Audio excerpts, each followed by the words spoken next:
do Senhor, vamos colocar em pé, vamos fazer uma oração. Depois um dos irmãos vão fazer a leitura de um texto, para nós continuarmos a nossa lição. Quem quer orar a Deus, levante sua voz em oração, por gentileza. Senhor nosso Deus, nosso Pai que está no céu. É verdade, Jesus. Agradecemos esse momento, Senhor, por sua oportunidade. Que o Senhor nos concede que estamos aqui para aprender a tua palavra. Agora, Senhor, se não é o Senhor nos tocar, para estarmos aqui esta tarde, de maneira nenhuma estaremos aqui, Senhor. Dá-lhe sabedoria, entendimento e discernimento, para que cada um venha entender. Em nome do Senhor que agradecemos. Amém. Amém. Tomem assento, por gentileza. Vamos tomar um texto por base hoje, lá no livro de Números 23 e 19, é um texto bem conhecido já por todos nós. Números 23 e 19. Quem achar e quiser ler em voz alta, pode fazer a leitura para nós. Deus não é homem para que minta, e nem filho de homem para que se arrependa. Porventura diria ele que não o faria? Ou falaria que não confirmaria? Amém? Nós estamos falamos na última aula sobre o ser de Deus, né, a natureza de Deus.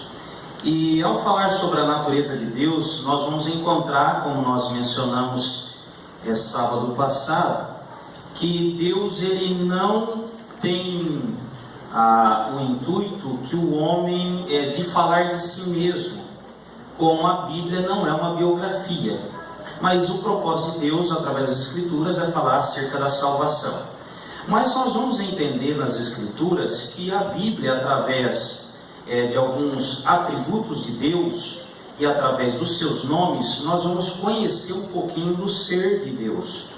E nós falamos também que para tomar como base esse conhecimento acerca do ser de Deus, nós não podemos esquecer que Deus que Ele é? Espírito. Nós temos que, para qualquer estudo baseado nas Escrituras acerca do ser de Deus, nós devemos entrar nesse estudo já frisado na nossa mente, que Deus é Espírito. Por que isso é importante? Porque quando nós partimos desse pressuposto que Deus é Espírito, e agora nós vamos estudar acerca de Deus através das Escrituras, toda a evidência humana de Deus nós sabemos que é nada mais do que uma forma de linguagem, porque Deus, Ele é Espírito. Então eu usei um exemplo que quando nós falamos a mão de Deus, não está limitada a uma mão física como a nossa mão. A Bíblia diz que Deus coloca a água de todo o oceano na palma da sua mão. Mas a mão humana, ela é incapaz de fazer tal feito. Então nós temos que tomar alguns cuidados quando nós estudamos acerca do ser de Deus. Falamos sobre a incorporeidade de Deus, mas também falamos sobre o cuidado, ou seja, Deus ele é um ser incorpóreo, nós falamos sobre isso pelo fato de ele ser espírito, mas também não quer dizer que Deus é amorfo, que ele não possui forma. Então Deus não é aquela força ativa, ou aquela, como é que os famosos dizem, até alguém falou aqui, me foge sempre da memória, uma energia, essa palavra que sempre foge. Deus não é uma energia, mas Deus ele possui a sua forma. E Deus também nós falamos que ele não é um ser impessoal, mas ele é um ser pessoal. O que uma pessoa tem? A pessoa ela tem personalidade. E na nossa apostila, lá na página de número 5, tem lá como característica de um ser pessoal, ele possui personalidade, que a personalidade ela é formada por intelecto, ou seja, Deus ele pensa, por emoções, Deus ele tem sentimento, e por volição, ou seja, a vontade. E falamos também que devemos ter cuidado acerca da personalidade quando se falamos no requisito emoção, porque falamos do arrependimento em Gênesis capítulo 6 e 6, e arrependeu Deus de ter feito o homem sobre a face da terra. Então esse arrependimento é que Deus mudou a sua ação, a sua atitude para com o homem, não que ele se arrependeu de ter feito alguma coisa errada. Como alguém certa vez perguntou: pastor, Deus já sabia que o diabo ia se rebeliar contra ele quando ele o criou? O que os irmãos acham? Deus já sabia? Deus está lá na hora criando Satanás. Será que Deus já sabia que ele ia, na sua criação, Deus já sabia que o diabo ia se rebeliar contra ele? Sim, porque dentro de uns atributos de Deus, ele é um ser onisciente, ou seja, ele sabe de tudo. Mas Deus não é aquele arquiteto que ele desenhou, no desenho, no papel era uma coisa, ou um engenheiro, um desenhista, um projetista, que no papel é uma coisa, mas quando vai colocar na prática, na construção, aí ele vê que tem defeito, mas aí já é tarde. Deus não é assim. Então Deus não foi pego de surpresa quando Satanás se rebeliou contra ele. Deus já sabia, mas Deus, existe uma lei que Deus ele a colocou, que faz parte do seu atributo moral, e Deus ele também não intervém na humanidade ou qualquer ser criado, que é o livre arbítrio. Ou seja, Deus ele nos formou, ele nos deu a vida, mas isso não quer dizer que nós somos seres robotizados, fazemos tudo o que Deus quer.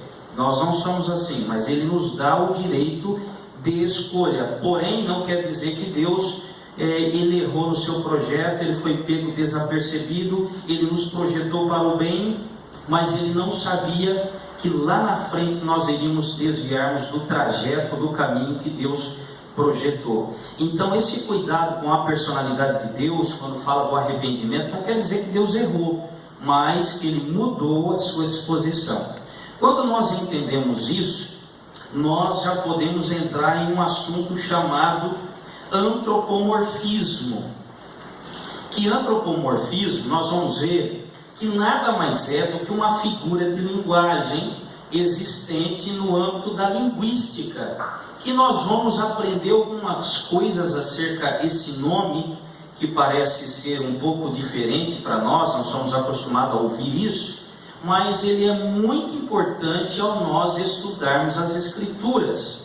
O antropomorfismo, que nós vamos ver lá no ponto, no 5.4, na página de número 6, vamos ler a definição dele para nós começarmos a estudar um pouquinho sobre o que quer dizer essa palavra e qual é a importância dela para nós estudarmos as Escrituras. Quem quer ler para nós? Lê bem alto, por gentileza.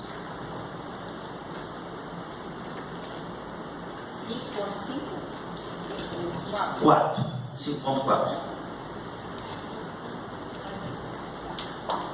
Como se entende o uso de órgãos corporais aplicados a Deus?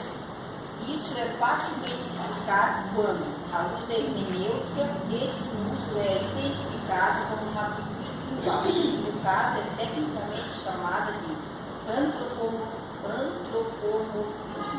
Por meio do antropomorfismo, fica mais fácil transmitir mensagens religiosas ou místicas, pois dessa forma usa-se a humanização dos seres divinos, trazendo-os para mais perto da realidade do homem, pois as geógrafos estavam conscientes de que o Criador não era homem, mas percebiam que o fato de Deus ser Deus e não homem implicava em uma existência e acessibilidade impossível à compreensão humana.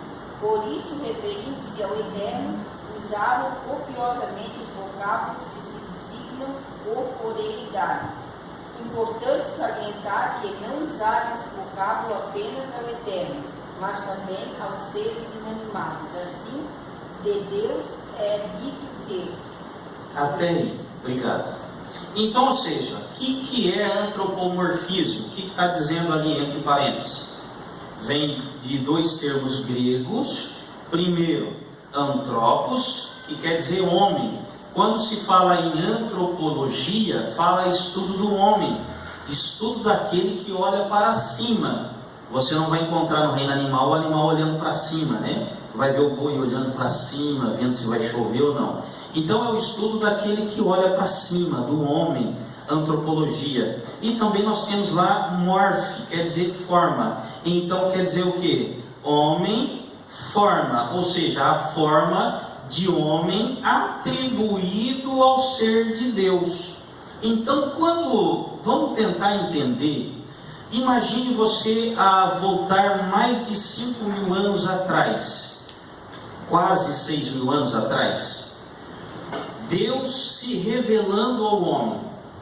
Como que Deus, aí você entenda uma coisa, o homem, ele não pode ascender aos céus para entender Deus, mas Deus vai descender do céu. Ou seja, traduzindo, o homem não vai subir no céu para conhecer Deus e as coisas acerca de Deus, mas o Criador, ele vai descer agora para se revelar ao homem. Aí tu entenda comigo, como que Deus vai iniciar o seu relacionamento com o ser criado, chamado homem, para expressar o seu ser, como que ele age, numa linguagem que o homem desconhece. Como que Deus vai se relacionar com o homem dessa forma? É impossível, ou seria ao homem impossível conhecer acerca do ser de Deus. Então o que Deus faz? Ele cria o homem, ele sabe como o homem age, ele sabe os sentimentos, a intelectualidade do homem. Deus vai começar a atribuir, vai usar os homens, os agiógrafos ou os escribas, para escreverem, e acerca de Deus, trazendo paralelos sentimentos humanos, ou ações humanas, ou personalidades humanas, para que o homem então possa, eu entendi o que Deus queria dizer. Senão jamais nós entenderíamos coisas acerca de Deus. Então o antropomorfismo, atribuir formas humanas a Deus, vai facilitar o entendimento, para que nós venhamos a entender as coisas acerca de Deus. Só para você ter uma ideia, eu estou falando assim, se eu estiver muito rápido, vocês dão um toquezinho que eu vou mais devagar. No livro de Gênesis, eu fiz umas anotações aqui, nós vamos encontrar alguns atributos, ou algumas qualidades, ou características, vamos melhor dizendo, de algumas coisas acerca de Deus. Jeremias 32, 17 e 27, ô Lemos, se tu quiser vir para cá, não precisa não, para nós ganharmos tempo, aí não vamos nem colocar no data show. Já tá? Então tá bom. Jeremias 32, 17 e 27, quem acha para nós, ler para nós, por gentileza? Jeremias 32, o verso 17 e depois o verso 27. Senhor Jeová, eis que tu fizeste os céus e a terra com o teu grande poder e com o teu braço estendido. Não te é maravilhosa coisa alguma. Isso, pode ler também. Eis que eu sou o Senhor, o Deus de toda a carne. Seria qualquer coisa maravilhosa para mim? Ou seja, Marli, prepara para mim Gênesis 2:2. Ou seja, está falando de um Deus todo-poderoso em Jeremias. Olha que Deus forte, Deus que nós conhecemos como Deus onipotente, todo-poderoso. Esse Deus é descrito lá em Jeremias. Só que quando nós vamos estudar acerca de Deus, se nós não entendermos o antropomorfismo e depois o antropopatismo e posteriormente a teofania, nós vamos entrar em confronto. Nós vamos pensar que a Bíblia é contraditória. Como, por exemplo, estamos lá em Jeremias tendo um Deus todo-poderoso. Mas em Gênesis 2:2, olha o Deus que nós vamos encontrar. E havendo Deus acabado o sétimo dia, a sua obra que tinha feito, descansou no sétimo dia de toda a sua obra que tinha feito. Ou seja, aí parece que as escrituras são contraditórias. Como que eu posso, de um lado da Bíblia, eu ter um Deus todo-poderoso, forte, onipotente, um Deus que ele é a fonte de toda a energia? agora eu encontrando um Deus no Gênesis capítulo 2 e versos 2, tendo que descansar. Porque numa linguagem humana, quando alguém diz assim, eu preciso descansar, o que ele está expressando com essa frase? O corpo dele, depois de uma carga horária de trabalho, ou depois de uma longa atividade intensa, ele chegou no seu limite. E agora ele precisa repor essa energia, ele precisa revigorar o seu físico. E o que ele vai fazer? Descansar, para que no dia seguinte, se for à noite, na longa jornada da noite, no amanhecer ele já está renovado, novinho de novo. Deus, ele é assim? Não. Mas se eu não entender isso, aí nós vamos estudando e Deus descansou. Primeira coisa que vem na nossa mente: Deus dorme, Deus ele se cansa. E as Escrituras vai nos ensinar que Deus não dorme e que Deus também não descansa, porque Deus ele é, o que nós falamos? Com base, Deus é Espírito. E você já viu ou ouviu algum Espírito na Bíblia dizendo que está cansado? Não, porque o cansaço faz parte de um mundo físico, de uma linguagem humana. Então no mundo espiritual não existe canseira, porque no mundo espiritual não existe distância, não existe trabalho. Em Eclesiastes dizendo, faz tudo aqui agora, porque para onde tu vai não existe indústria, não há trabalho, então não há canseira, não há enfado de atividades executadas. Estão entendendo o importante de nós estudarmos antropomorfismo? Porque quando nós entendermos, lermos esses textos, vai ficar claro que é uma figura de linguagem. Vou citar mais uns 2 exemplos. Salmo 139, verso 7. Depois um outro irmão prepara para mim Gênesis 3 e 9. Salmo 139, verso 7. Para onde me irei do teu espírito? Ou para onde fugirei da tua face? Lê mais uma ali para mim. Se subir ao céu, aí estás. Se fizer no céu a minha cama, eis que tu ali estás também. O que esse texto está apresentando acerca de Deus? Que nós vamos falamos já, né, sobre esse atributo. Eu acho que nós já falamos, ou não? Não falamos ainda. Mas o que esse texto está falando acerca de Deus? Dizendo, olha, se subir ao céu, tu está. Se for lá no inferno e fizer minha cama, tu está. Se eu for lá no mais longínquo mar, ali tu estás também. O que esse texto vai descrever acerca de Deus? Que ele está em todos os lugares. O salmista está dizendo assim, olha, nem tentem fugir da presença de Deus. Não há um lugar onde eu possa fugir que Deus não esteja. Como o caso de Jonas, entrou no porão do navio e resolveu fugir. Mas Deus estava lá no mar? Estava. Mandou uma baleia, recolheu o profeta Jonas para colocar ele de novo no propósito que Deus o havia mandado fazer. Então Deus está em todo lugar? Sim. Então tu, como estudioso da Bíblia, quando tu se deparar no Salmo 139, você vai entender isso. Que se eu subir lá, se eu for pegar um foguete e for lá alguns dizem que o homem foi na lua, outros dizem que não, enfim. Mas a história diz que foi. Mas vamos dizer que aquilo que nós aprendemos na história. O homem vai lá na lua. Deus está lá na lua? Sim. E se o homem cavar o mais profundo buraco na face da terra, Deus vai estar lá? Vai. Se eu for lá naqueles oceanos que não é navegáveis, Deus vai estar lá? Vai. Então pronto, eu tenho um Deus que está em todo lugar. Mas quando eu me deparo com esse texto em Gênesis 3 e 9, alguém lê para mim. E chamou o Senhor Deus a Adão e disse, onde estás? Ou seja, o que eu tenho aí? Num quadro eu tenho um Deus que está em todo lugar, né? É o texto que está me dizendo. Mas agora, Gênesis 3 e 9, o que esse quadro demonstra acerca de Deus? Deus chegando no jardim e perguntando para Adão: Adão, aonde estás? O que esse texto demonstra? Hã? Pode falar, Mara. Que ele não sabia. O que esse texto demonstra? Tem alguma outra definição?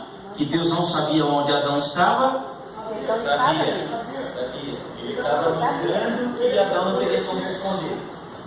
Ele é onipresente. Ele está em todos os lugares. Então, se eu pegar Salmo 137, Salmo 139, 7 e 8, e confrontar ele com Gênesis 3, que nós acabamos de ler em 9, o que vai nos dar a entender? Primeiro, leigamente, a Bíblia é contraditória.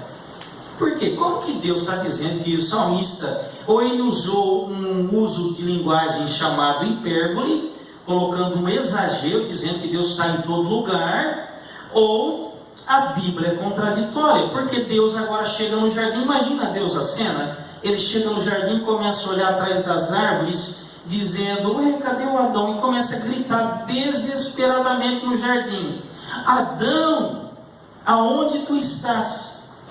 Parece que é um quadro contraditório isso? Pode falar. Deus colocou o homem naquele certo lugar. Quando a criação do dia, Deus quer falar com ele, né? Mas porém, pela desobediência, aí ele tentou se esconder, para ver se Adão então responderia ou dizer uma coisa com respeito à sua fraqueza, porque Deus não viu mais Adão no mesmo lugar que Deus colocou. Então Deus perguntar: onde está Adão? Porque eu sabia onde ele estava, mas escondido estava nada.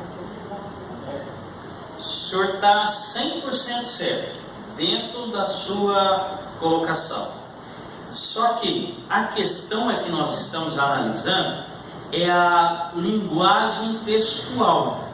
Então, o que nós vamos... A explicação do irmão Jorge está 100%. Deus colocou Adão ali no devido lugar. Deus vai mostrar algumas lições que ele está indo atrás do pecador. Mas nós estamos agora fazendo uma crítica textual. Nós estamos olhando um texto que está dizendo que Deus está procurando o homem. Baseado nisso, o texto, para alguém que não acredita nas Escrituras, alguém que não tem conhecimento nosso, ele pode analisar o quê? Como que Deus está procurando? Deus não sabia onde Adão estava? Como que nós vamos explicar isso para uma pessoa que não tem conhecimento? Aí nós vamos falar assim: não, talvez não é nem necessário usar esse termo, antropomorfismo, mas tu já sabe o que quer dizer, que é formas humanas atribuídas ao ser de Deus. Então é uma figura de linguagem. Não quer dizer que Deus não sabia onde Adão se encontrava, mas é simplesmente uma figura de linguagem. Como uma mente humana é limitada, como que eu vou saber que alguém está escondido quando eu saio à procura e eu não me encontro? Lembra de uma brincadeira chamada esconde-esconde? Qual que era o foco da brincadeira? 10 se escondiam e um ia atrás desses 10 até o encontrar. Quando nós éramos crianças, nós se combinavam, deixava sempre um procurando, nós combinávamos, todo mundo tomar banho e vamos para casa, deixava o rapaz procurar. Era maldade, né? Era muita maldade. Então, o Deus procurar Adão é simplesmente uma linguagem humana, que Deus está dizendo: o Adão se escondeu, ou seja, saiu fora dos limites de Deus. Como um homem, alguém que se esconde sai fora do nosso campo da visão, e nós temos que sair procurá-lo. Mas eu posso dizer que Deus, ele não enxerga todas as coisas? Não. Então, como que nós vamos defender isso? É uma figura de linguagem. Ponto.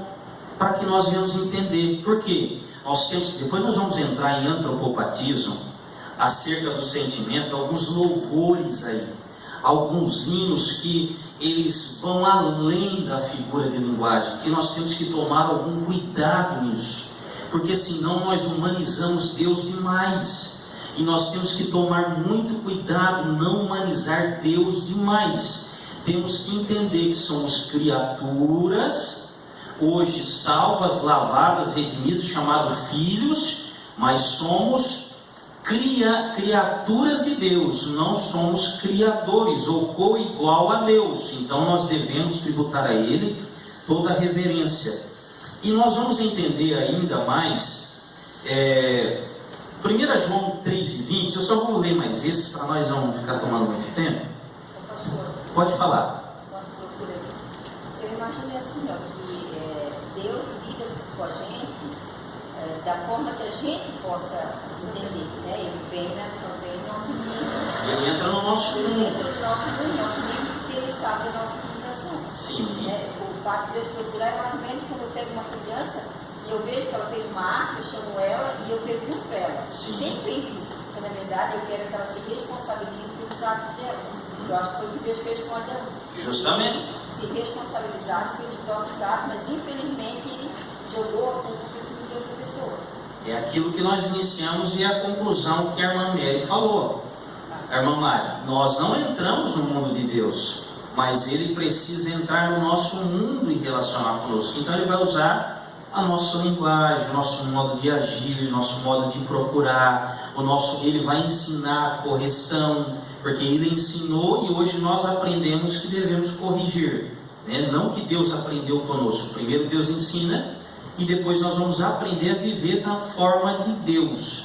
Então Deus vai entrar no nosso mundo e usar os nossos recursos humanos para se relacionar. Nós vamos ver isso bem claro com Jesus. Ele está caminhando com os discípulos e ele olha, chama todos os discípulos e diz assim: olha as aves do céu. Olha a linguagem de Jesus. Elas não trabalham, não ajuntam em celeiro, e o vosso Pai Celestial cuida de cada uma delas. Tu imaginou Jesus com a comitiva dele, discípulo? Ele para de repente e diz assim: olha, e todo mundo começa a olhar para os passarinhos.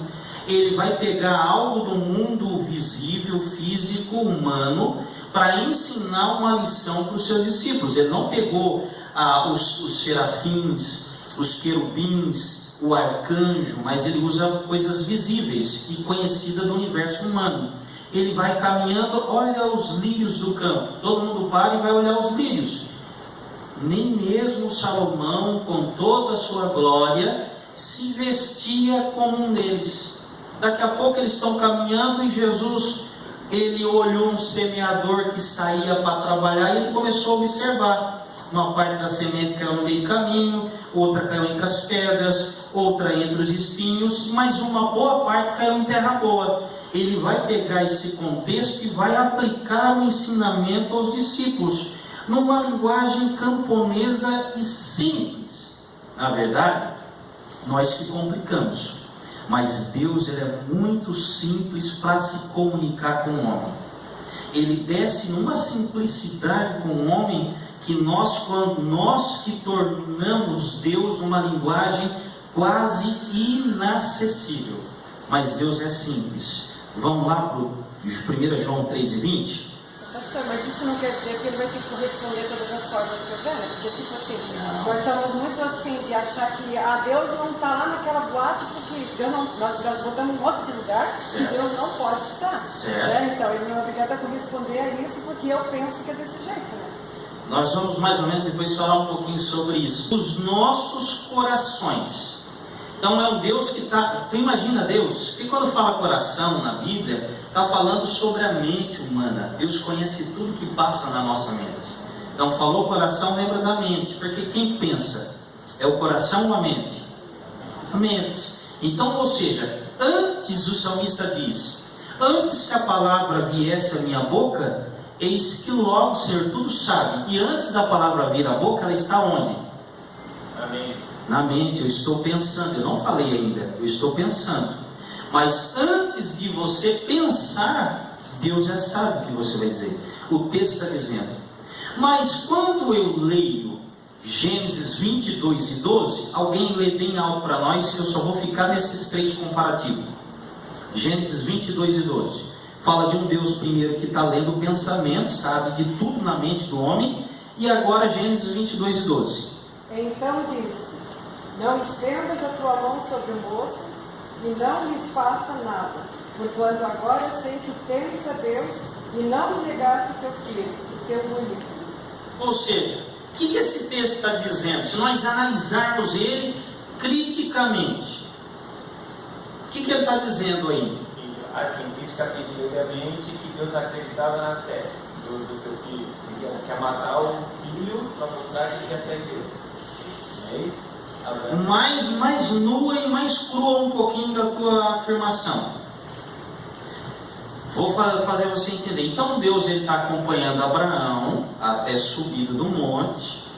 Deus espera Abraão preparar o altar, colocar o menino.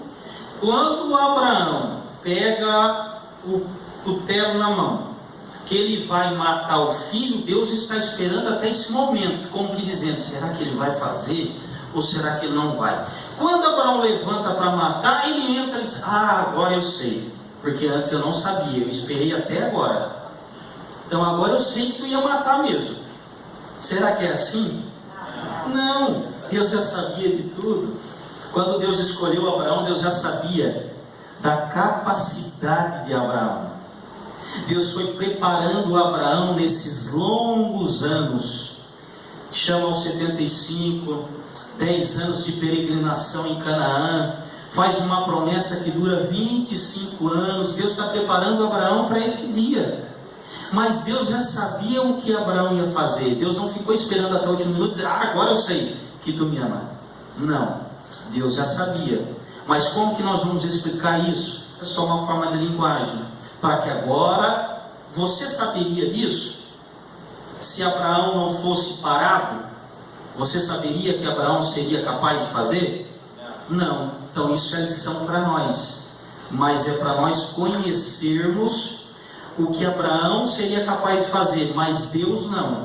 Deus já sabia de tudo. Vocês estão entendendo até aqui qual que é a importância do antropomorfismo nas Escrituras? Então nós estamos atribuindo a Deus formas humanas. É claro que esses exemplos que eu citei já sai fora do antropomorfismo e entra no antropopatismo. Mas são dois termos que vai trazer formas humanas e sentimentos humanos na característica do ser de Deus, tá? Então é só para você entender. E nós colocamos ali alguns textos que nos faz entender. Nós não precisamos ler para nós ganharmos tempo. Se você observar, eu coloquei face, mão, ouvidos, lábios e pés e voz. Depois eu dupliquei, voltei de novo. Coloquei face, mãos, ouvidos. Então aquilo ali você pode riscar, que ele está repetido. Então o que a Bíblia vai falar no antropomorfismo? Lembra, antropomorfismo é antropos, homem, e forma. Então é forma do homem atribuídas ao ser de Deus. Então a Bíblia fala de face, tu corrige ali para mim, em Êxodo 33, não é o 30, mas é o 23, eu anotei errado ali, tá? É o mesmo texto das costas. Até se o Leno quiser colocar lá para nós ler, Leno, coloca lá que eu vou ler, nós vamos ler junto, no Êxodo 33 e 23. Vamos ver ali.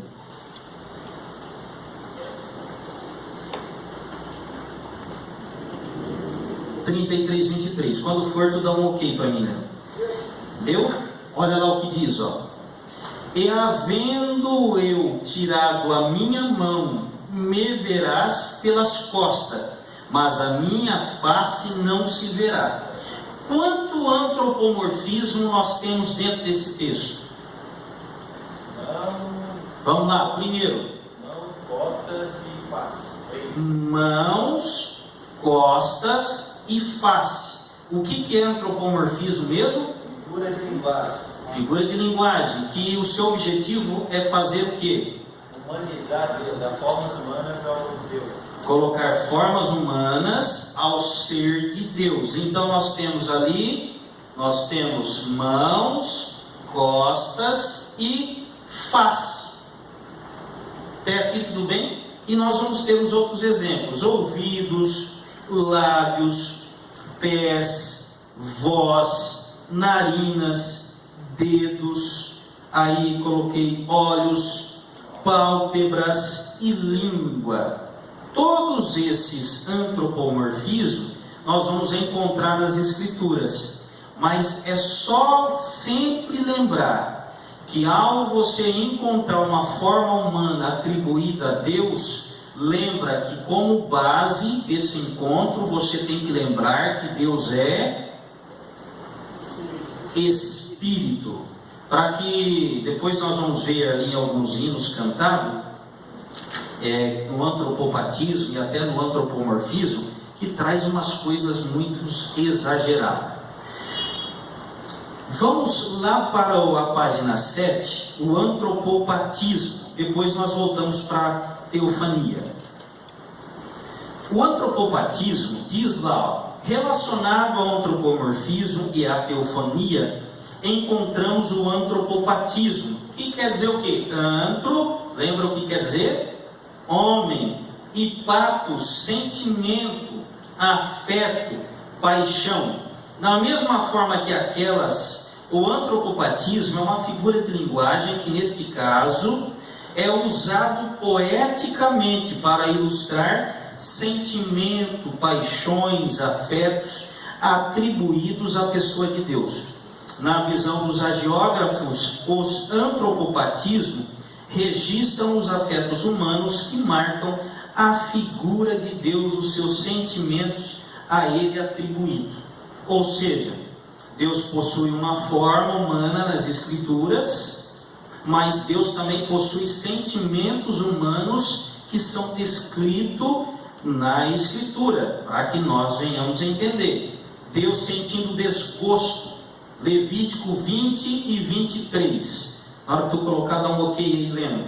Depois nós vamos ter Deus sentindo ódio ou abominação, Deus sentindo aversão, Deus com zelo ou um sentimento humano não maldoso, aquela inveja, que diz aquela inveja santa que o pessoal diz, né? Mas vamos lá. Eu não andeis nos costumes das nações que eu expulso diante de vós, porque fizeram todas estas coisas, portanto fui enfadado deles. Deus está com um certo desgosto com o povo de Israel.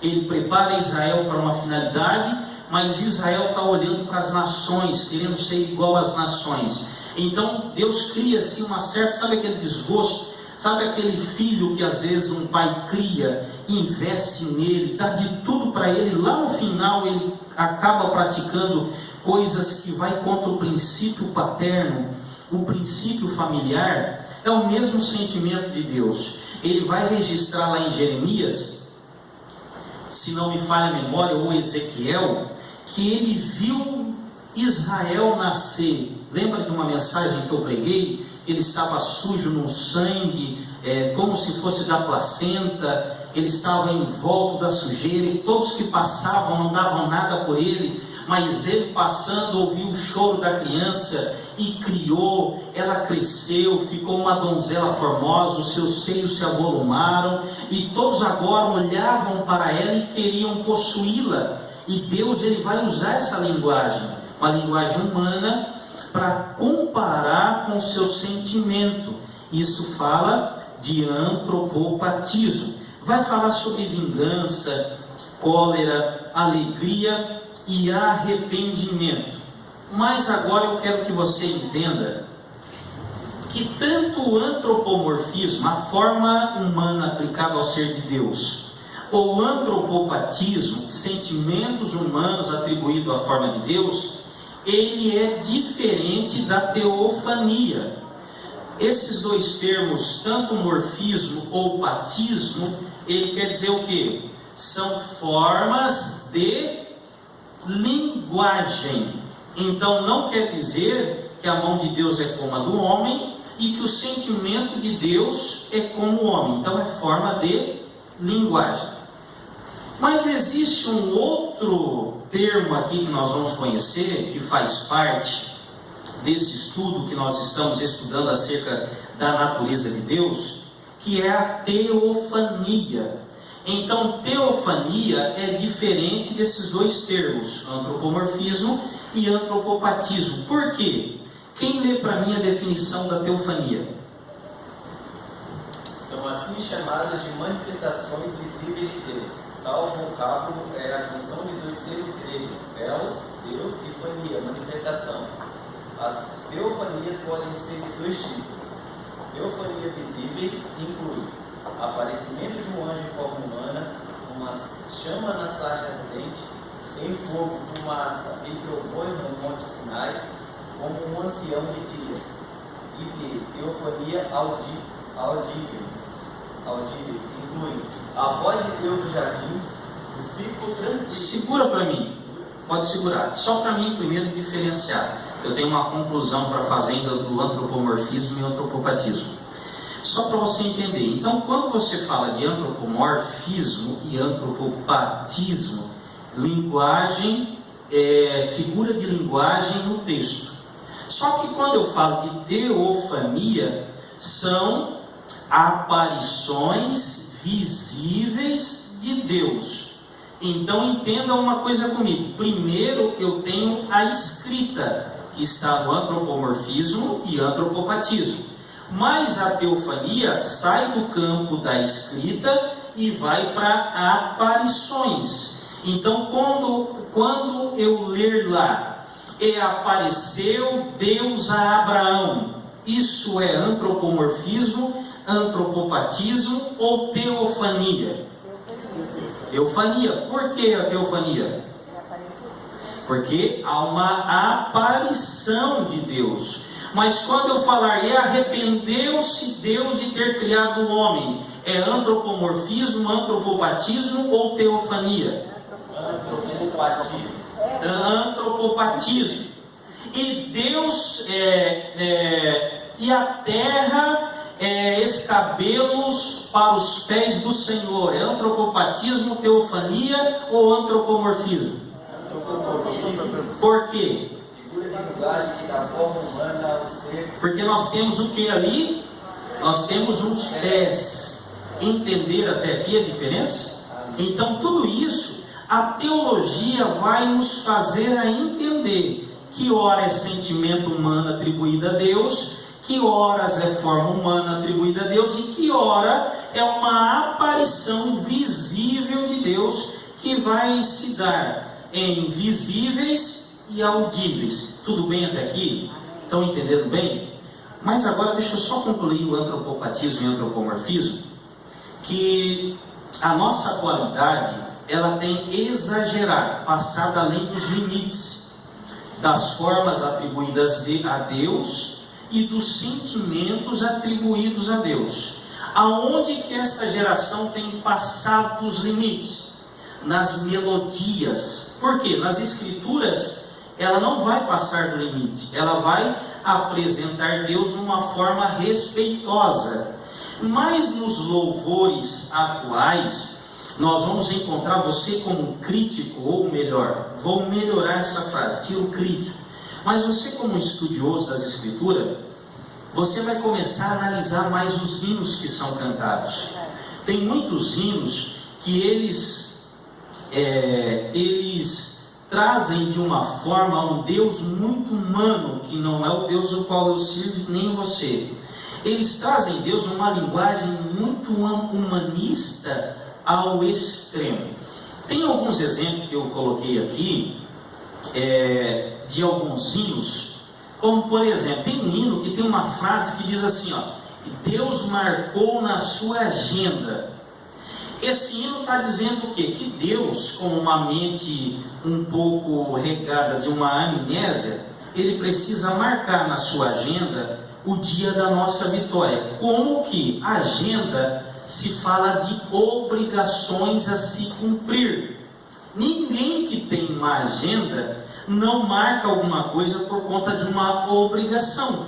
Porque quando eu não tenho uma obrigação, para que eu vou marcar alguma coisa em uma agenda? Então, quando o hino diz assim, que Deus marcou na sua agenda, é como se Deus tem a obrigação de atender alguma coisa ao meu favor. Deus, ele tem essa obrigação? Mas o hino, ele vai... Isso é antropopatismo ou antropomorfismo? Hã? Vocês estão meio agora confusos, né? Que é o sentimento de amnésia. Não. Pensa assim, ó, Deus marcando na agenda. Isso é antropopatismo ou morfismo? Morfismo. Porque é um Deus marcando. Aí ele viu o irmão Paulo e disse: irmão Paulo, eu tenho que marcar aqui dia 10, ou melhor, dia 30 de fevereiro. Eu preciso dar uma vitória para o irmão Paulo.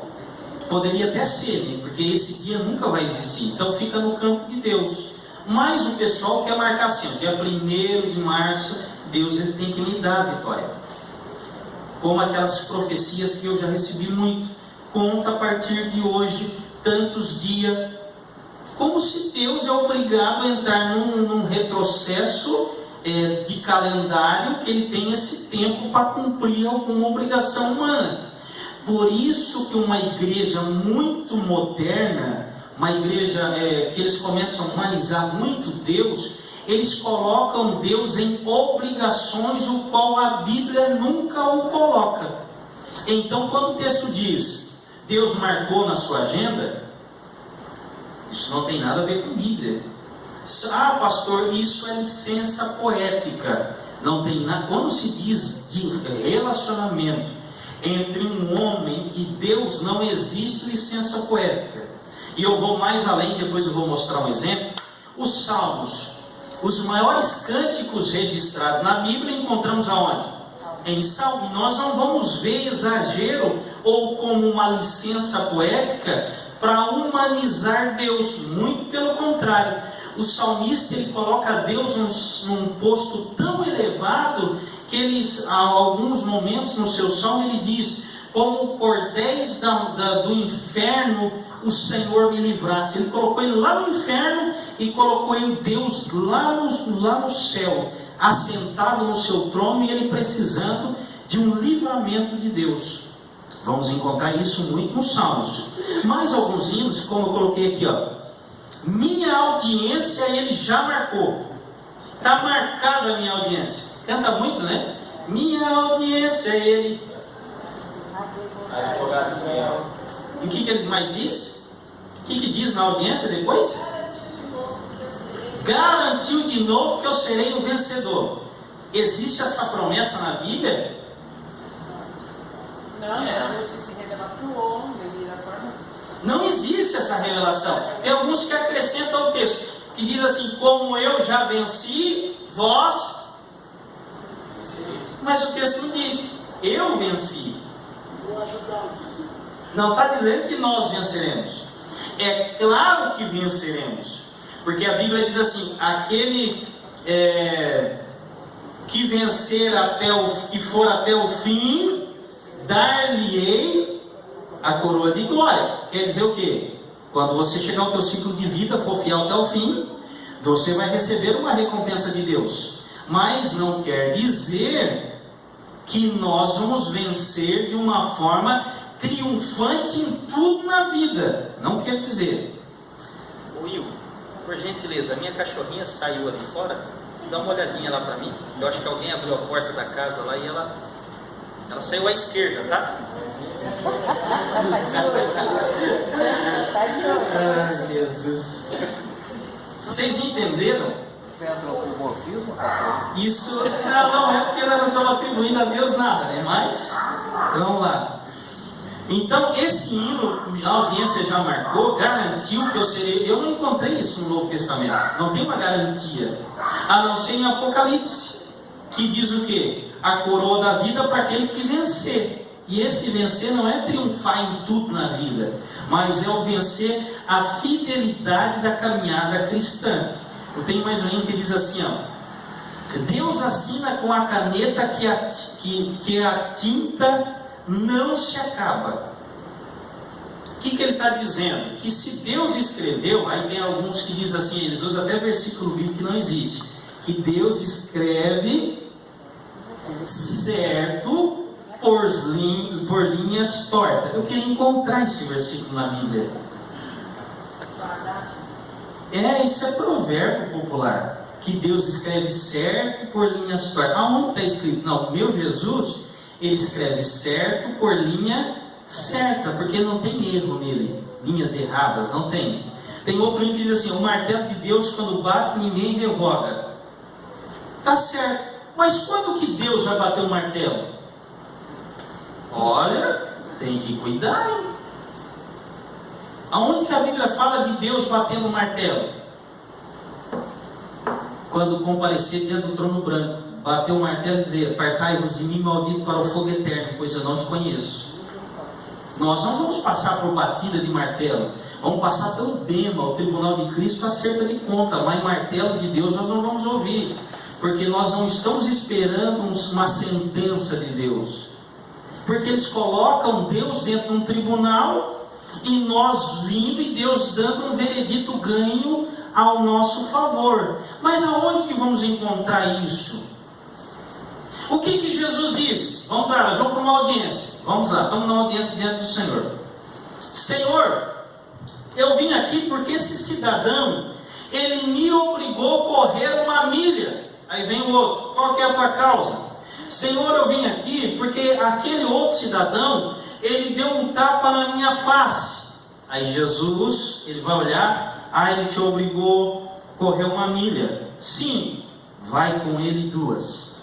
Você: ah, ele te deu um tapa na face? Sim, qual lado? Direito. Vira à esquerda. É isso. Então esse negócio, esse evangelho triunfalista, que ele já garantiu que eu serei o vencedor, quer dizer o quê? O que tu precisa fazer? Nada. Ele já garantiu. Deita e dorme.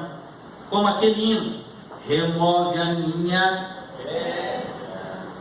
me chama pelo nome. Nem a pedra o cidadão evangélico quer remover mais, porque ele chega diante do túmulo e diz: removem a pedra, porque o milagre eu faço. Mas nós estamos indo por uma situação que nem a pedra nós queremos remover mais. Deus tem que fazer tudo. Você já imaginou isso? Por isso que devemos tomar um cuidado. Tem um hino que foi cantado há muito tempo: braço de ferro, punho de aço. Esse é o Deus. Eu não conheço esse Deus na Bíblia. Eu conheço um Deus como estátua? Nunca vi. Mas eu conheço a estátua de Nabucodonosor na Bíblia. Mas eu não vi um Deus como uma estátua, braço de ferro e punho de aço. O que isso quer dizer? Eles estão indo além do antropomorfismo, atribuir formas humanas ou não ao ser de Deus. Aonde que Deus tem braço de ferro e punho de aço? O ferro e o aço, ele é limitado. Por quê? Coloque o aço no calor, no fogo, a não sei quantos 1000 graus, ele derrete ou não? E o ferro? Então esse não é o nosso Deus, nem em comparação. Por isso que devemos cuidar, que as letras, tem um outro hino, eu vou ler ele. Ele é um hino que ele traz uma situação assim, um relacionamento muito carnal e humano, que é onde nós temos que cuidar acerca do ser de Deus. Ele diz assim ao hino: Jesus, eu quero ficar contigo, eu quero ser o teu amigo, quero comer no teu prato, calçar os meus pés nos teus sapatos e arrastar. Jesus, eu quero muito você, pegar nas tuas sandálias e esconder para você não sair, pois eu quero estar perto de ti, te abraçar. Jesus, eu quero deitar no teu colo, te contar tudo que sei, descansar recostado em teu peito, ouvindo o teu coração e me acalmar. Jesus, eu quero vestir a sua camisa com as mangas maiores que meus braços, correr pela casa ao teu encontro e me abandonar no teu abraço e te abraçar. Se você perguntar assim: pastor, mas parece que não tem nada nesse hino. Esse hino, ele coloca o homem num relacionamento quase indivisível com Deus. O que eu quero que você entenda é que as Escrituras vai apresentar limites. Existe um limite entre Deus e o homem. Sabe por que no Antigo Testamento a arca tinha varais para que os sacerdotes, era como se fosse esse púlpito, tinha um varal que dava distância quase de 1 metro, para que os sacerdotes pudessem carregar a arca? Fala do limite entre o homem e a arca que representava a presença de Deus. Há um limite. Então o homem tem que saber, esse negócio de deitar no colo de Jesus, não existe isso. Numa linguagem de servo, numa linguagem mais de servidão ao Senhor: Senhor, eu quero te servir, eu quero me prostrar aos teus pés, nada de colo. Aonde que você viu o salmista entoando isso em algum texto? Pela reverência que ele tinha ao Criador. Parece que Deus está muito banal. Pastor, mas João reclinava a cabeça no peito de Jesus. Quantos discípulos Jesus tinha? 12. Quantos o texto diz que isso acontecia? Por um propósito. Não podemos colocar Deus num relacionamento meu com meu pai. Como por exemplo, tem pessoas que na frente do pai ele faz qualquer coisa. Só que na frente de Deus eu tenho que ter reverência. Eu tenho que cuidar. Como por exemplo, dentro da sua casa talvez você pode ficar numa situação, vamos usar assim, um homem. Eu, pastor, dentro de casa eu fico de bermuda e sem camisa. Tudo bem dentro da sua casa. Será que eu vou orar, eu estou sem camisa e bermuda? Deixa eu usar um comparativo para me explicar. Se você está dentro da sua casa de bermuda e camisa, você vai numa audiência diante de um juiz, você vai entrar lá de camisa, sem camisa e bermuda? Por quê? Aquele juiz, ele representa o que a você? Autoridade. Você tem que tributar a ele toda a reverência e respeito. Pastor, teria mal algum eu orar a Deus de bermuda e sem camisa? Desde que tu esteja em uma cisterna, uma prisão, tu pode estar até nu. Você vai dobrar o joelho do jeito que você está, ou em pé, se não tiver como, você vai orar a Deus, Deus vai ouvir a tua oração. Mas quando se trata de Deus, se não tiver dentro da minha mente essa divisão de relacionamento, daqui a pouco eu começo a orar até pelado e dizendo: não, Deus não tem problema, Deus não vê, Deus acho que para Deus não, Deus analisa a alma. Mas como que eu posso me comparecer diante do homem de uma forma respeitosa e não comparecer de Deus em uma forma respeitosa? Será que há um problema nisso? Sim ou não? Porque o respeito que nós damos a Deus é o que Deus representa para nós.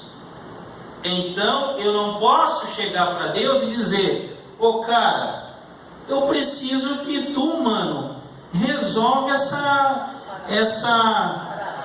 parada para mim. Tu não está vendo que a minha baia está caindo tudo? Eu fico aqui de resenha e tu não faz nada, mano. Eu posso fazer isso com Deus? Não, né? Eu tenho que ter respeito à pessoa de Deus. E esse hino, ele vai trazer assim uma coisa muito íntima, mas há algumas limitações. Algumas pessoas queriam fazer parte da intimidade com Jesus. O gadareno: Senhor, eu vou te seguir. Não, vai para a tua família. Há uma certa restrição. Mas para nós concluir, dar uma paradinha para um cafezinho, existem hinos, como por exemplo, eu vou ficar aqui um hino que é de um conjunto muito famoso. Eu só vou ler o primeiro, o refrão, que diz assim: por onde eu for, a tua bênção me seguirá, onde eu colocar as minhas mãos, prosperará. A minha entrada e a minha saída bendita será, pois sobre mim há uma promessa: prosperarei e transbordarei. Esse texto é uma licença poética, é uma entoação, um cântico. Mas aonde que está o exagero? o exagero atribuído a Deus nessa canção. Primeiro, por onde eu for, a tua bênção me seguirá. Isso é verdade? Sim ou não? Você pode ir para onde você quiser, fazer o que você quiser na vida. A bênção de Deus vai te seguir? Não. Antes da bênção seguir-se atentamente, ouvir a voz do Senhor, o teu Deus. As bênçãos virão sobre ti e te alcançarão. Então não tem bênção para quem está no mundo. Não tem bênção para quem pratica coisas fora da direção de Deus. Então esse antropomorfismo e antropopatismo em hinos, temos que tomar cuidado. Onde eu colocar as minhas mãos, prosperará. A minha entrada e a minha saída, bendita será. Esse texto essa canção faz uma alusão de José no Egito, né? Quando José chega lá, ele prospera tudo. Então quer dizer que aonde o homem colocar as mãos, ele prosperará. Isso é verdade bíblica? Não. Mas pastor, o Salmo 1, ele diz assim: e tudo quanto fizer, prosperará. Não é verdade que diz assim? Mas o contexto desse versículo diz o quê? Aquele que medita na lei do Senhor, dia e noite. Quer prosperar? Quero prosperidade espiritual e econômica. Medita na lei de dia e de noite. Mas o que esses hinos vendem? Que você vai prosperar da forma que você vive. Você, aonde você estiver, não importa o que tu faz, Deus, a bênção do Senhor te alcançará. Diz ainda: pois sobre mim uma promessa, prosperarei e transbordarei. Qual é a maior promessa que Deus colocou sobre nós? Que diz lá em João, ou Pedro, se não me falha a memória. A maior promessa é esta: a nossa salvação. Ponto. Então é claro, você vai ver muitos hinos cantados que você, quando ouvir falando sobre as formas de Deus, sentimento de Deus, nós vamos entender que há alguns erros doutrinários aí. Como tem um que nós cantamos, que é um dos hinos antigos, que diz assim, ó: segura na mão de Deus, segura na mão de Deus, pois ela te sustentará. Mas o que a Bíblia diz? Ao contrário, é Deus que... Eu que te tomo pela tua mão e te digo. Não é assim? Mas por quê? Uma linguagem musical coloca o homem sempre em evidência. Como esse hino cantado, que tem toda a sorte de bênção como tema, é o homem exaltado. Aí eu pergunto para ti, pega o Salmo 1 ao 150. Procura o salmista exaltando o homem nesses 150 salmos.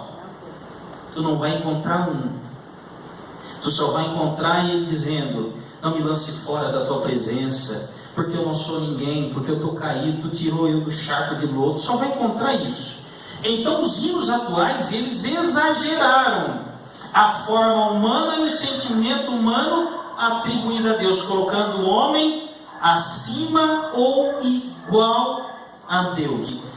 E nós falamos acerca sobre Deus não está restrito a um tempo, né, de 15 dias de uma mensagem profética, como eu recebi de 75 dias e contei. Mas existe a questão de Deus dar um tempo, o profeta transfere o tempo e vai se cumprir. Então, o que eu só quero que vocês entendam é que eu não estou tratando experiências pessoais, como eu estava falando com a irmã Marli. Eu estou tratando de doutrinas bíblicas, como por exemplo, Deus manda o profeta dizer ao rei que ele estava acrescentando quantos anos? 15 anos. Então o rei viveu 15 anos a mais. Mas isto não é uma doutrina bíblica que agora Deus vai sair distribuindo dias a mais para todo mundo.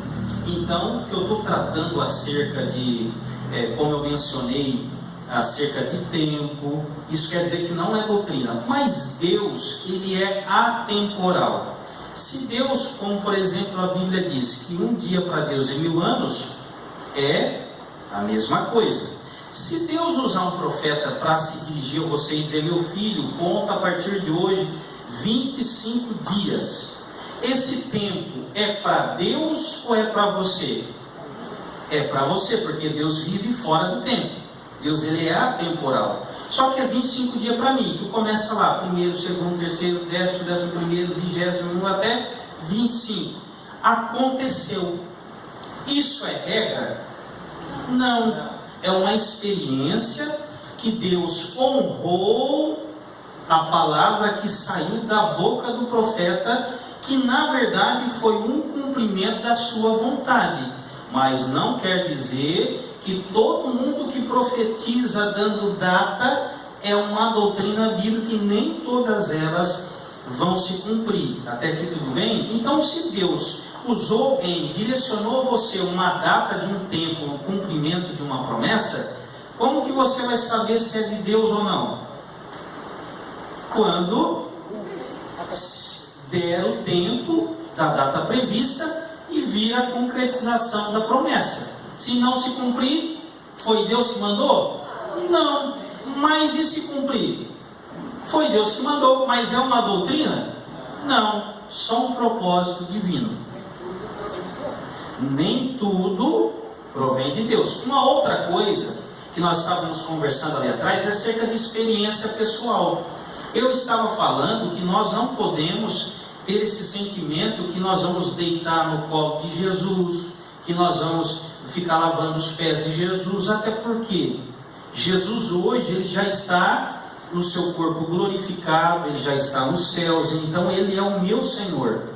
É claro que a Bíblia ensinou isso enquanto Jesus estava em terra, mas a experiência pessoal, ela vai proporcionar a cada indivíduo momentos transitórios.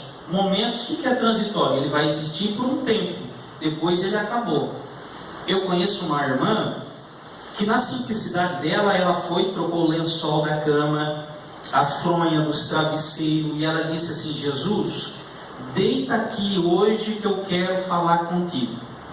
Ela foi, arrumou tudo, deitou na cama e começou a falar com Jesus, na sua simplicidade, sem maldade nenhuma. Passa-se um tempo, vem um profeta na casa dela, que nunca havia conhecido, e disse a ela o seguinte: filha, aquele dia que tu trocou o lençol da sua cama, tu trocou a fronha do travesseiro, você colocou aquele lençol, disse até a cor, pensas tu que eu não te vi? Eu te vi. Então o que eu quero que você entenda? Nós não podemos deixar de viver as experiências pessoais. Viva cada uma daquelas que Deus proporcionar a você. Mas isso não é doutrina a ser passada para o próximo. Então tu vai chegar na tua casa, não sabe o que tu faz? Troca o lençol, troca as fronhas, que Jesus vai vir deitar aí na cama com você. Aí nós temos que cuidar essas coisas. Nós temos que ter, eu tenho até um cuidado de passar isso, porque da maneira que se possa interpretar isso. Como nós temos uma mente, eu vim do mundo, a minha mente é sufocada por conta do Espírito, mas eu vim do mundo. Então, o linguajar do mundo, ele está mortificado aqui. Se eu não cuidar, qualquer coisa erradas faz pensamentos errados acerca de Deus. Então, tudo bem até aqui? Amém. Tem as suas experiências, mas cuidado com os exageros, né? Que os hinos hoje estão exagerando demais, então devemos tomar algum cuidado. No Rio Grande do Sul, todo cantor dentro da Assembleia que vai lançar um CD, o que ele faz? Ele traz a letra dos hinos para uma bancada de teólogos, eles vão analisar os erros doutrinários, o que for erro, eles excluem do hino, para que ele possa gravar e lançar o seu CD, para não ser um proclamador de heresias evangélicas. É um cuidado que a igreja tem que ter, mas hoje, infelizmente, o povo evangélico tem um hino agora que está fazendo sucesso no meio pentecostal, a metralhadora de Jeová. E eles começam, é a metralhadora de Jeová. Por quê? Eles estão tão íntimos de Deus que eles chegam ao ponto de dizer essas coisas humanas, que Deus vai matar a metralhadora de Jeová. Tem uma que é o vassourão santo, que passa e vai varrendo. Então temos que cuidar com algumas coisas, que nós, que somos um povo um pouquinho mais consciente de algumas doutrinas bíblicas, nós vamos tomar alguns cuidados a mais.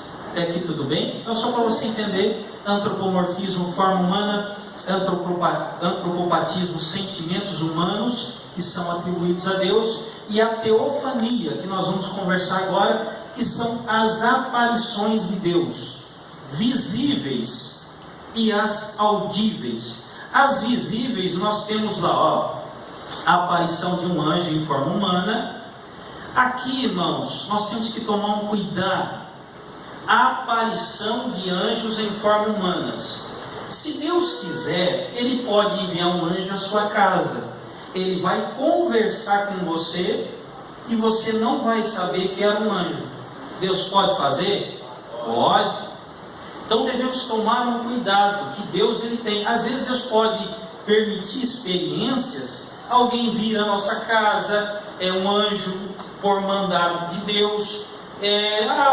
O senhor tem uma comida e tu tem, e tu não dá, e tu teve era uma prova de Deus, e você foi reprovado.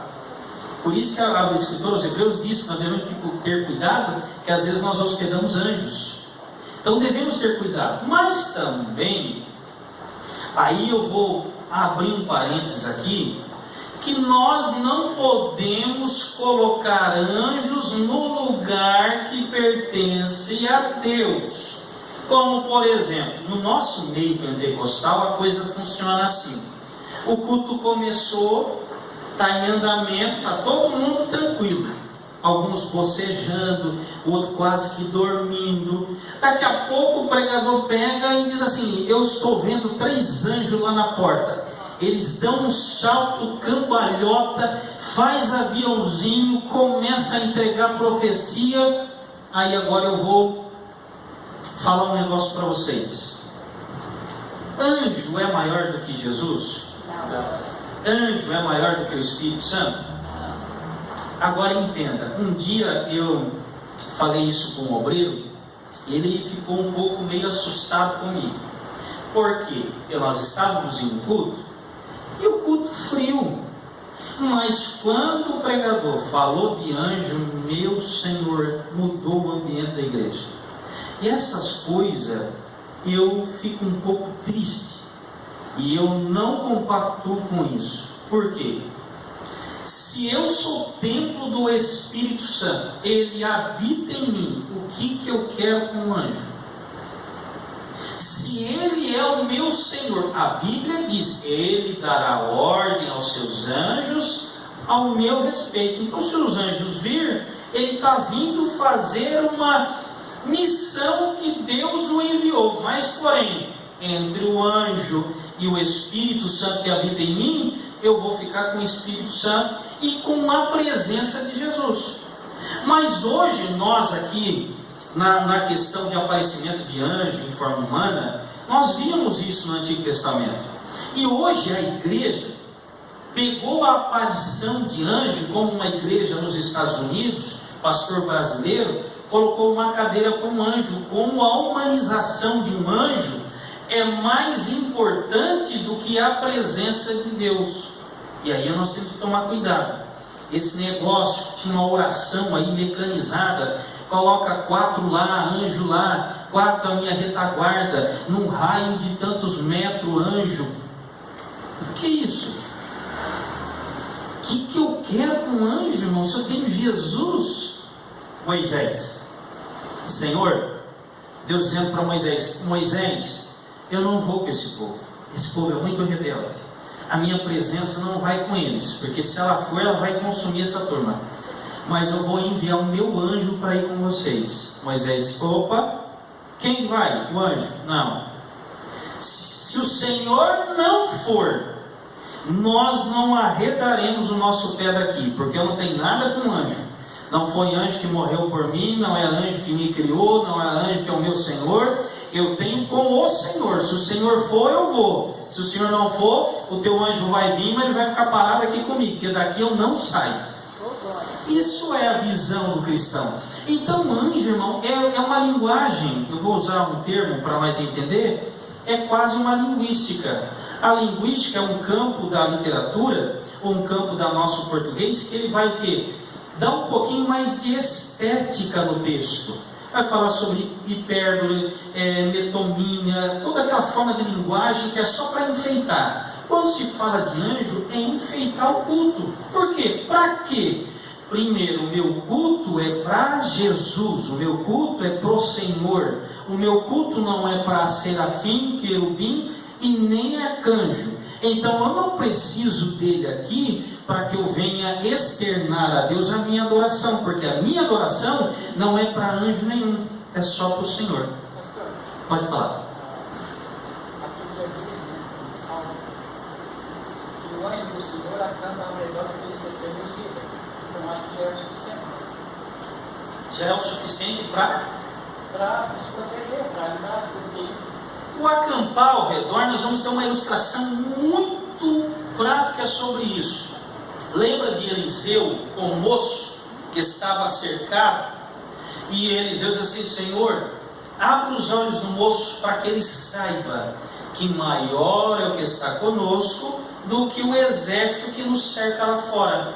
Então o que isso quer dizer? Que nós estamos sendo limitados pelo agir de Deus, mais nada. Como por exemplo, em cima da tampa do propiciatório da Arca da Aliança, existia 2 anjos, de cabeça para baixo, anjos que assistem à presença de Deus. Mas eu posso agora pegar e ficar fazendo imagens de anjos e colocando dentro da minha casa? Não, por quê? Eu sirvo um Deus não pela vista, mas eu sirvo um Deus pelos olhos da fé. Então devemos tomar um cuidado aqui, quando falamos de teofania, aparições visíveis. E entenda, se eu estou falando de aparição visíveis, então quer dizer o seguinte: se alguém diz assim, olha, entrou um anjo ali, todo mundo tem que ver. Agora, tu já notou que é só os pregadores que veem, ninguém mais vê, e eles pulam bastante? Os anjos é só os pregadores que veem. Aonde que está nas escrituras que eles têm direito de visão sobre anjos? Não, mas Deus pode dar uma experiência? Pode, você pode ver anjo, como caso de pessoas que sofreu acidente, veio um varão, apareceu a ele, eu tive um testemunho assim, disse, segura, você não vai morrer, fica tranquilo, mas no final das contas não tinha aparecido ninguém, fisicamente, mas aos olhos dele ele viu alguém, mas era experiência angelical, ponto, mais nada, é só uma experiência angelical. Então essas aparições, devemos ter um cuidado ao trazer para nós, com essas aparições angelicais. Outra, dessas teofanias visíveis, que nós vamos falar sobre o anjo do Senhor, no Antigo Testamento, que representava Jesus.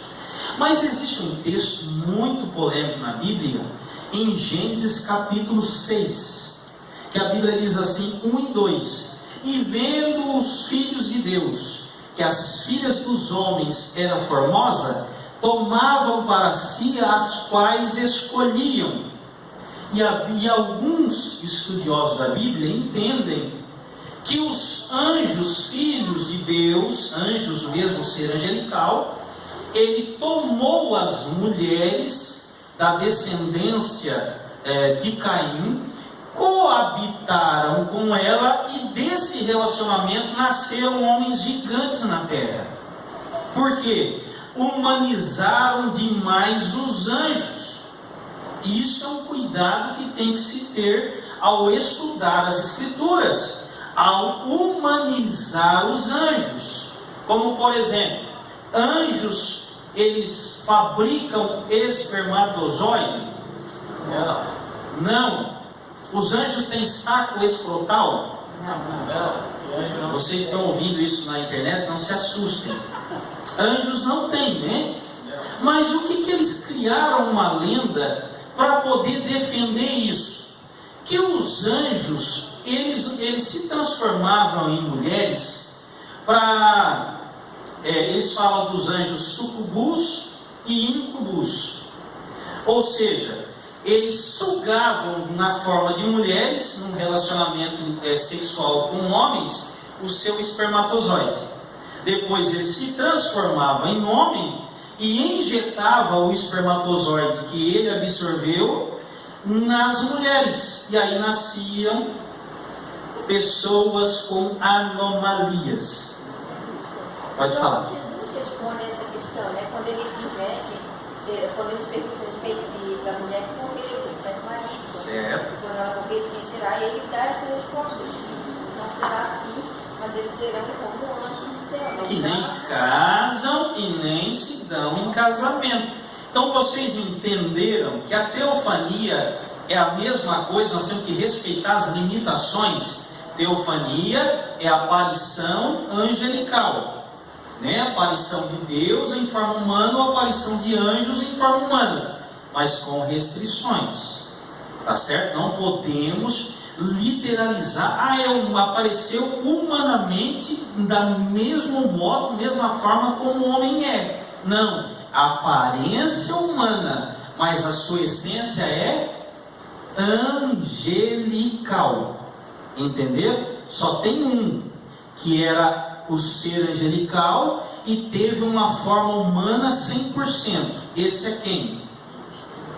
Jesus, mais ninguém. Certo até aqui? Então vamos lá. Então o aparecimento de um anjo nós vamos encontrar em forma humana, tem um texto ali. Nós temos também na teofania uma chama, a sarça que começou a pegar fogo. E Deus ali se comunicou com Moisés. Isso é teofania visível. Por que visível? Porque ele olhou para a sarça e viu que da sarça queimava e dali saía uma voz. Quando Deus descia numa coluna de nuvem, o Moisés ele via a coluna de nuvem. Só que é uma aparição somente audível? Não, é uma aparição visível de Deus também no campo da teofania. Nós temos coloquei em fogo, fumaça, trovões no Monte Sinai, como ancião de dias. Nós vamos ver isso em Daniel, quando o ancião de dias aparece a Daniel numa teofania visível. Observa que horas Deus aparece a Abraão. E apareceu ao Senhor a Abraão dizendo, tinha hora que era só audível, mas tinha hora que o Senhor vinha à tenda de Abraão, visível. Então Abraão, ele teve a experiência de Deus visível e a audível. Alguns só tiveram as audíveis e outras talvez só as visíveis. Teofania audíveis, então já falamos, é a voz de Deus no jardim, o ciclo tranquilo e suave que Elias ouviu, e a voz do céu na ocasião do batismo de Jesus. O céu abriu e ouviu uma voz dizendo: este é o meu filho em quem me comprazo. Alguém viu Deus? Mas foi uma aparição audível de Deus. E toda aparição de Deus se chama teofania. Então, quando você vê que Deus apareceu, lembra dessa palavra teo, Deus, fania, aparições. É aparições de Deus no Antigo Testamento. Nós vamos ter teofania de Deus no Novo Testamento? Sim ou não? Sim. Lembra que nós vamos ter uma teofania, algumas teofanias, anjo descendo a Maria, entregando a mensagem. Nós vamos ter a aparição. Nós só não vamos confundir Jesus aqui, que não é teofania. Jesus é encarnação. Então, teofanias são aparições de Deus em forma humana, de formas esporádicas, né? Tá, mas Deus ou anjos? Porque no caso do anjo aí, são anjos. Isso, a teofania, ela vai fazer aparições tanto de Deus, que nós vamos conhecer o anjo do Senhor, e aparições de anjos, que podem ser serafins, querubins, qualquer anjo, como o Gabriel, que é o anjo mensageiro do Senhor. Ele apareceu a Maria, teofania, mas quando se trata de Jesus, já não é uma teofania, porque não foi uma aparição de Jesus, mas foi uma encarnação. No princípio era o verbo se fez carne, então ele não apareceu, mas ele se fez carne e habitou no meio de nós. Mas quando Jesus vai encontrar Paulo no caminho de Damasco, já é uma encarnação ou é uma teofania? É uma teofania, porque é uma aparição de Jesus de uma forma transitória ao apóstolo Paulo. Então nós só vamos saber que hora é encarnação, que hora é teofania no Novo Testamento. Pode falar. A luta que diz na Bíblia de Jacó com o anjo é bem como teofania? Jacó agarrado. Agarrado, por quê? Quando diz assim, uma luta, pode lutar contra um espírito? Então ele tem que ter aparecido em uma forma humana, porque senão, como é que tu vai lutar contra um espírito? Então, com Jacó é uma teofania, é a aparição do anjo que lutou com Jacó. Até aí tudo bem? O anjo que apareceu para Cornélio. Que apareceu para Cornélio. Quando se diz assim, aparição, ele apareceu, nós já estamos dizendo o que é teofania. Então assim, toda vez que apareceu o anjo ao apóstolo Paulo, então é uma teofania. Toda vez que aparecer, teofania, sendo ela visível ou audível. Então a gente sempre aprendeu que no caso dessas aparições de anjo do Senhor no Antigo Testamento era relacionado a Jesus. Certo. Não um anjo comum. Não um anjo comum. E por isso teofania, a gente sempre achava até que era só quando Jesus aparecia, nessa forma do anjo do Senhor, não a forma de Deus ou qualquer outra aparição. A gente sempre achava que era só. Tá. Eu vou responder, vou dividir a tua colocação assim. Toda vez que vocês verem na Bíblia e o anjo do Senhor, é somente uma pessoa, Jesus em forma teofânica. Toda vez que vocês veem e o anjo apareceu, como por exemplo, aí eu vou explicar melhor. Fica um anjo com Abraão, que é o Jesus, uma forma teofânica, e vai 2 anjos à cidade de Sodoma falar com Ló. Então, quando Ló recebe, ele está recebendo 2 anjos. É uma teofania, é uma aparição de anjos na casa de Ló, como eles entraram dentro da casa de Ló. Então, é uma teofania também, só com uma ressalva: quando for anjo do Senhor, todos os eruditos bíblicos entendem que ali era Jesus aparecendo. Quando se fala de anjo somente, aí é um anjo delegado por Deus por uma missão. Então, para nós concluir, que o nosso horário esgotou, na teofania, nós vamos ter as visíveis. Então, apareceu, é teofania audível? Visível. E falou o anjo, mas o anjo não apareceu. É audível. Então, nós vamos só ficar atentos a esses detalhes. E está lá assim, ó, na teofania, Deus nunca se revela completamente. Isso aqui é muito importante. E sempre faz de modo efêmero ou paulatino, quer dizer, é pouca duração. Ao invés de manifestar de modo permanente, como foi, faltou o ali, na encarnação de Jesus Cristo. Depois de Jesus Cristo, as teofanias passou a ser menos necessária, o que explica o fato delas aparecerem em escala menores do que do período veterotestamentário. Por isso que no Novo Testamento você não vai ver mais o anjo do Senhor aparecendo. Por quê? Era uma alusão de Jesus, o anjo do Senhor. Mas agora aquele anjo do Senhor, ele se fez carne, ele habitou no meio de nós. Então agora ele já foi revelado quem ele era. Então agora não precisa ficar aquela incógnita, anjo do Senhor. Mas que anjo é esse? A definição do Antigo Testamento nós não tínhamos. Mas no Novo, agora nós sabemos quem era. Era Jesus. Então precisa o anjo do Senhor aparecer? Não, porque já foi revelado. Então as experiências agora no Novo Testamento já não traz mais essa alusão, a não ser e veio um anjo e entregou uma mensagem, como no caso de Cornélio. Também, Cornélio. Tá certo.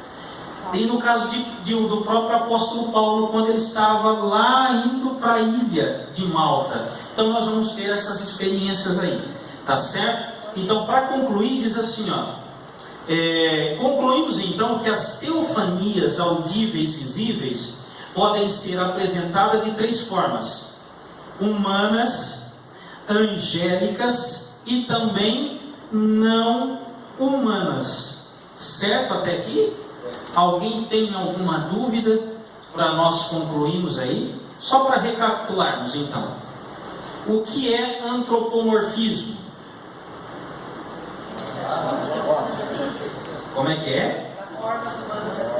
Formas humanas atribuídas a Deus. Um exemplo para nós: o olho, mão, com uma ressalva nessas formas. Quem lembra? Quando nós formos estudarmos as formas humanas atribuídas a Deus, qual é a ressalva ou a base desse estudo que nós devemos ter? Que Deus é Espírito, sabendo que Deus vai além das limitações corpóreas humanas. Antropopatismo, quem lembra? Sentimentos humanos atribuídos ao ser de Deus. Um exemplo mais discutido que nós temos nas Escrituras. Quem lembra? Arrependimento. Por que Deus não se arrepende como o homem arrepende? Quem lembra? O homem, quando se arrepende de Deus, ele muda a sua atitude. Ou seja, quando ele muda a sua atitude, ele conforta o seu coração. Era mais ou menos assim. Qual é a diferença de antropopatismo, antropomorfismo para a teofania?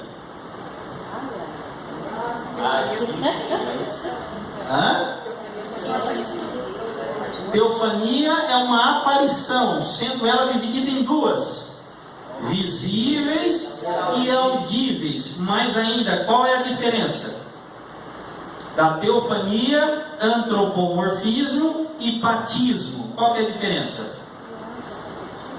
Que antropopatismo e antropomorfismo é uma figura de linguagem, enquanto a teofania é o concreto, é o real. Tá certo? Entenderam? Podemos fazer a prova? Vamos tirar 10? Ainda não? 11? Meu Senhor!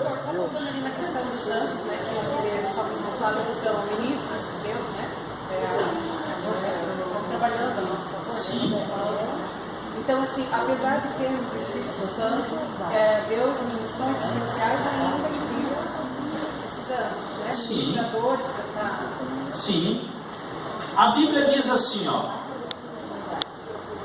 deixa eu pegar um texto aqui que está no Novo Testamento. Deixa eu lembrar de um texto. No caso, quando ele foi evangelizar, ele foi só até ali. Que a descida do Espírito já tinha acontecido. Mesmo nós sendo templo do Espírito, que Deus habita em nós, é necessário Deus abrir a porta através do anjo. Para quê? Uma evidência aos nossos olhos de que foi Deus quem agiu. Então, Deus ele usa esses recursos, porque não precisava. Deus precisava mandar um anjo. Mas é como assim o homem vai entender que Deus delegou agora anjos para abrirem o cárcere para que ele saia, mas Deus não precisa. Mas Deus, para causar o entendimento humano mais concreto, então o anjo vem, pega uma chave, abre a porta e diz: Pedro, vai embora. Ou o Paulo, quer dizer, Paulo e Silas, saem, Pedro, vai embora. Então não precisa, mas no entendimento humano Deus vai dizer, porque o Salmo diz que são ministros de Deus, mas tem um detalhe aqui: nós não podemos dar ordem para anjo. Como por exemplo, o texto diz que Deus dará ordem. Então quem dá ordem? Deus. Então eu não posso, igual um pastor muito conhecido, Gabriel, vai lá e mete a espada nele e traz ele aqui agora. ele usou muito isso. Acabou na prisão. Você está solto já. Por que que não? Eu não dou ordem para anjo nenhum. Eu não posso delegar ordem para um ser angelical. Eu simplesmente sirvo e obedeço o Senhor. Ele dá ordem aos anjos ao meu respeito.